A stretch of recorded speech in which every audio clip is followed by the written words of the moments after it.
자, 오늘도 개인회생 관련 몇 가지 논점을 전달을 해 드릴 건데, 첫 번째는 친구나 지인이나 가족한테 변제한 사건, 이걸 한번 봅시다. 이 채무자 같은 경우는 90년대생 남자분이었는데, 대출을 받아서 사업을 시작했는데 자기가 준비하던 사업 아이템을 중국에서 저가의 상품으로 먼저 개발돼서 국내에 수입되면서 자기는 포기할 수밖에 없었다. 생활을 이어나가기 위해서 취직도 했고, 일과 시간에는 회사를 다니면서 일을 하고, 남는 시간하고 주말을 이용해서 계속 아이템을 개발하고 외주 작업을 진행하면서 회사 월급 아끼고 모은 걸로 사업에 재투자를 했는데 결과는 좋지 않았고 실패가 반복되면서 빚은 계속 늘어났다. 더 이상 돌려막기를 할 수 없어서 개인회생을 하게 됐다. 이런 취지입니다. 90년대생 남자분인데 훌륭하신 분이네요. 사업에 일찍 눈을 뜨고 월급을 받으면서도 내 사업은 미리 준비해야 된다. 남는 시간에 사업까지 준비하신 분인 것 같은데, 근데 사업이란 게 참 쉽지가 않죠. 특히 제조업이나 소규모 도소매 같은 경우는 최근에 여러분도 뉴스 많이 보셔서 알겠지만 알리나 테무 같은 데서 굉장히 저가 공세를 많이 하고 있잖아요. 중국이 경기 침체가 워낙 심하다 보니까 중국 내에서 팔리지 않고 쌓아놓은 재고품들을 아주 헐값에 해외로 다 팔고 있죠. 우리나라도 알리 가입자가 600만 명 넘었고 테무 가입자가 400만 명을 넘었다고 하죠. 얼마 전 기사를 보면 알리, 테무, 쉰 가입자가 1460만 명을 넘었다고 합니다. 알리, 테무 때문에 중소기업의 80%가 매출 감소를 우려한다. 이게 가장 포인트죠. 한국에서 아무리 싸게 만들어도, 아무리 사장님이 혁신적인 기술로 제조 라인을 잘 만들어서 제조업을 최선을 다해서 운영해도 본질적으로 사회 구조상 알리에서 수입한 것보다 더 싸게 만들 수는 없는 거죠. 오늘 채무자도 이런 과정에서 사업이 굉장히 힘들어지신 것 같은데, 이거 참 큰일입니다. 자영업 하시는 분들, 중소기업 하시는 분들하고 거기에서 근로하시는 분들이 잘 돼야 될 건데, 중국에서 워낙에 저가 공세로 밀어붙이고 있다 보니까 이게 사장님이 열심히 한다고 해결되는 일도 아니고, 제가 봤을 때는 정치를 잘한다고 해결될 수 있는 문제 같지도 않습니다. 사회 구조적인 문제이기 때문에 참 걱정입니다. 이분은 개인회생을 신청하면 개인 사업자를 했었잖아요. 지금은 취업을 했지만. 그렇기 때문에 예전에 사업하면서 남아있는 재산 어디 갔냐, 그거 보전 권고를 제일 먼저 내리겠죠. 임차 보증금을 재산 목록에, 즉 청산가치에 반영을 하시고, 사업할 때 존재했던 설비, 비품, 재고 무엇이 있는지 목록을 제출하고 이를 청산가치에 전부 반영하기 바랍니다. 이분이 개인사업 말고 법인사업도 하나 가지고 있었거든요. 본인이 100% 주주인 1인 회사긴 했지만 어찌됐건 법인사업이 하나 존재는 하는 거잖아요. 이 사람이 회사에 대해서 가지고 있는 주식 100% 있잖아요. 근데 이 주식도, 이 소유도 이 사람의 재산이니까 그 주식 지분도 재산 목록에 반영을 하고, 혹시 이 주식을 제3자에게 팔았다면, 즉 이 법인을 제3자에게 팔았다면 그 양도대금을 어디 썼는지 그것도 소명해봐라. 혹시 그 주식회사를 1년 내에 폐업을 했다면 재무제표 제출하고, 그 사업장에 있던 사업 물품, 사업 물건 팔았던 돈, 반환받은 사업장 보증금, 이거 어디 갔는지 전부 다 소명해보라. 소명 못하면 청산가치에 반영해서 그만큼 변제를 더하라. 그런 취지입니다. 법원에서는 자영업하다 접었다 그러면 그 자영업에 뭐가 있는지 알고 있잖아요. 보증금, 설비, 재고 이런 것들 남아있는 걸 알고 있으니까 법원은 일단 확인도 안 해보고 무턱대고 있다고 가정하고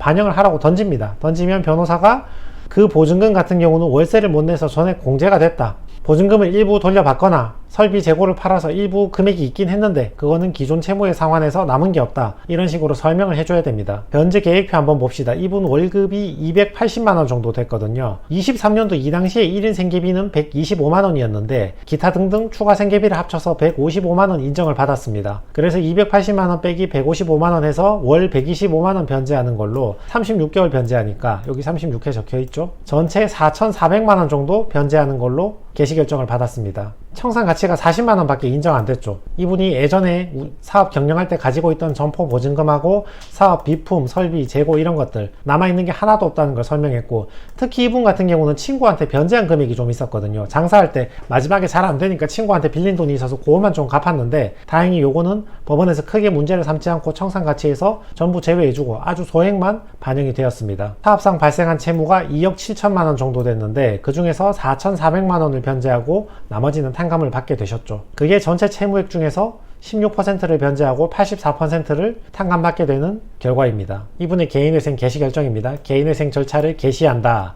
채권자들은 언제까지 이의 신청을 할 수 있다. 채무자는 이 지정된 채권자 집회기일에 사별관 2층 4호 법정으로 와서 채권자 집회기일에 참석을 해야 된다, 이런 취지입니다. 자, 그 다음 소개할 사건은 채무자의 아들이 채무자의 돈을 가져가서 코인을 탕진했고, 요거 요즘에 많이 나오죠. 카드깡.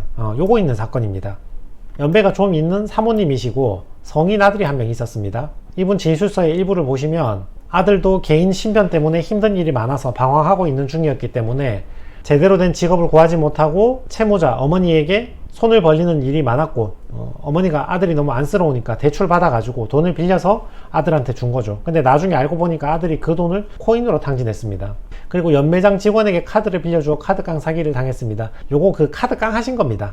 여러분, 마지막에 대출이 잘 안 나오잖아요. 대출이 많이 쌓이고 연체가 돼버리면 대출이 안 나오니까 자영업 하시는 분들은 내 카드로 저 사람 매장에서 결제해서 대금 받아가지고 들고 와서 생활비나 채무 변제하는데 써버리고, 저 사람이 신용카드를 들고 와서 내 사업장에 와서 끌고 나면 내가 받은 카드 대금 저 사람 줘서 저 사람도 자기 채무 변제에 이용하고, 이렇게 서로 카드 깡 하는 경우가 많거든요. 일가 친척끼리, 부부끼리 서로 자영업장에 가서 깡하는 경우도 있고 제3자한테 부탁해서 깡하는 경우도 있는데, 아무튼 카드 깡을 했다 그런 말입니다. 카드 깡을 하면 카드 사용 내역을 보면 이렇게 드러나거든요. 여기 보시면 전부 같은 매장이잖아요. 근데 한번 끌을 때마다 200~300만원씩 굉장히 큰 금액으로 끌고 있죠. 이거 전부 같은 매장이잖아요. 이름 보시면 특정한 몇 개 업체에서 한번 긁을 때마다 240만원, 300만원 이렇게 거액을 끓는단 말이죠. 그것도 반복적으로 지속적으로 계속 끓는단 말입니다. 요 카드 사용 내용 말고 다른 페이지를 넘겨봐도 이런 것들이 계속 나오고 있습니다. 그러면 회생위원이나 저희 같은 회생 전문 변호사들은 보면 이거 카드깡 썼구나 보자마자 알게 되는 거죠.